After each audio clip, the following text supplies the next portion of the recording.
नमस्ते, मेरा नाम है दीपाली और स्वागत है आप सभी का सिंहासन बत्तीसी की दूसरी कहानी में चित्रलेखा पुतली की कथा। तो चलिए शुरू करते हैं। एक बार मुल्ला नसरुद्दीन मक्का और मदीना की यात्रा पर निकलते हैं। अब तीर्थ यात्रा करते हुए जब वह मक्का पहुँचे तो उन्हें मस्जिद के बाहर एक परेशान पर्यटक घूमता दिखा।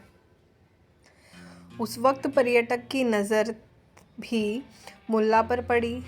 वह तुरंत मुल्ला नसरुद्दीन के पास पहुंचा और कहने लगा कि आप यहीं के रहने वाले लगते हैं। क्या आपको इस मस्जिद के बारे में कुछ पता है जो आप मुझे बता सकते हो? तो मुल्ला को उस पर्यटक की बात कुछ समझ नहीं आई। तब उसने समझाया कि वह घूमने के लिए मक्का आया है, लेकिन उसकी पर्यटक वाली किताब कहीं खो गई है। अब उस किताब की मदद से वह हर जगह के बारे में अच्छे से समझ लेता है और वहाँ की सभी जानी मानी जगह घूमता है। अब किताब न होने की वजह से मस्जिद के बारे में कुछ भी नहीं समझ आ रहा है। ये सब सुनकर मुल्ला उससे कहते हैं कि मुझे इस मस्जिद और यहाँ की सभी जगहों के बारे में अच्छी तरह से पता है। मैं तुम्हें इस मस्जिद के बारे में सब कुछ बता सकता हूँ। मुल्ला बहुत जोश के साथ पर्यटक को मस्जिद और आसपास की जगह के बारे में बताना शुरू करते हैं। वे कहते हैं कि इस मस्जिद को महान सिकंदर ने अरब में जीत हासिल करने की निशानी के तौर पर बनवाया था।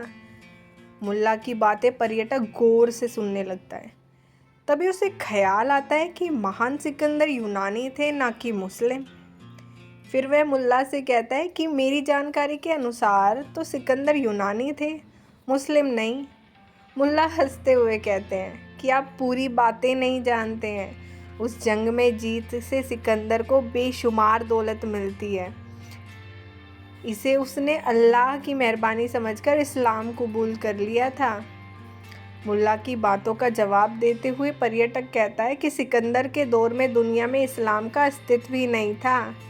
मुल्ला कहते हैं कि तुम्हारी बात सही है, लेकिन जंग ख़त्म होने के बाद उन्होंने एक नए धर्म की स्थापना की थी।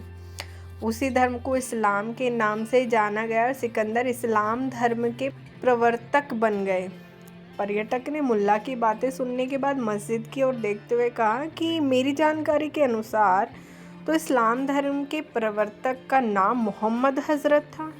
इस बारे में मैंने किसी किताब में भी पढ़ा है। मुल्ला कहते हैं तुम्हारी जानकारी सही है, लेकिन पूरी तरह स्पष्ट नहीं है। सिकंदर को ही मोहम्मद हज़रत कहा जाता है। उन्होंने नए धर्म को अपनाने के बाद अपना नाम बदलकर मोहम्मद हज़रत कर लिया। पर्यटक कहता है कि ये हैरान करने वाली जानकारी है। फिर वह मुल्ला से पूछता है, लेकिन सिकंदर यानी अलेक्जेंडर का दौर मोहम्मद हज़रत से कई सदियों पहले का था। फिर मुल्ला हंसते हुए कहते हैं कि शायद तुम किसी दूसरे सिकंदर की बात कर रहे हो। मैं तुम्हें उस सिकंदर के बारे में बता रहा था जिसे सब मोहम्मद के नाम से जानते थे। तो इस कहानी से हमें यह सीखने को मिलता है, अपनी जानकारी पर भरोसा रखना चाहिए। कई बार गलतफहमी की वजह से लोग ऐसी जानकारी दे देते हैं जो सही नहीं होती। तो ये थी हमारी आज की कहानी। अगर कहानी आपको अच्छी लगी तो लाइक, कमेंट, शेयर और सब्सक्राइब ज़रूर करें।